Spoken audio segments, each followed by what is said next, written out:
നേരത്തെ എങ്ങും ഇല്ലാതിരുന്ന ജാതിവാൽ ഇപ്പോൾ എങ്ങനെയുണ്ടായി എന്നുള്ളതാണ് കോൺഗ്രസിലെ ചില നേതാക്കൾ ചോദിക്കുന്ന ചോദ്യം. സമൂഹ മാധ്യമങ്ങളിൽ ഇത് വലിയ വിവാദമായി മാറിയിരിക്കുകയാണ്.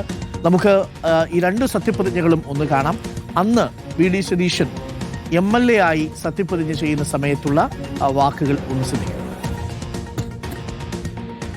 വി.ഡി. സതീശൻ എന്ന ഞാൻ നിയമസഭയിലെ ഒരു അംഗമായി തിരഞ്ഞെടുക്കപ്പെട്ടിരിക്കുന്നതിനാൽ നിയമം വഴി സ്ഥാപിതമായ ഭാരതത്തിൻ്റെ ഭരണഘടനയോട് ഞാൻ നിർവ്യാജമായ വിശ്വസ്തതയും കൂറും പുലർത്തുമെന്നും ഞാൻ ഭാരതത്തിൻ്റെ പരമാധികാരവും അഖണ്ഡതയും നിലനിർത്തുമെന്നും ഞാൻ ഏറ്റെടുക്കാൻ പോകുന്ന കർത്തവ്യം ഞാൻ വിശ്വസ്തയോടുകൂടി നിർവഹിക്കുമെന്നും ദൈവത്തിൻ്റെ നാമത്തിൽ സത്യം ചെയ്യുന്നു.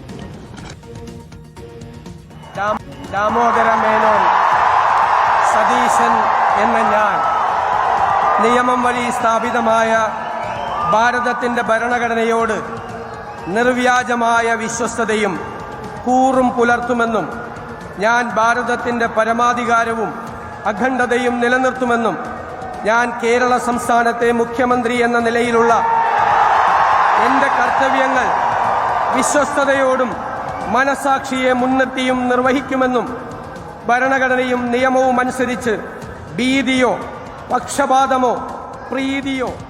അന്ന് വി.ഡി. സതീശൻ 2021 MLA ആയി സത്യപ്രതിജ്ഞ ചെയ്യുമ്പോൾ 2026 മുഖ്യമന്ത്രിയായി സത്യം ചെയ്യുമ്പോൾ വടശ്ശേരി ദാമോദര മേനോൻ സതീശൻ.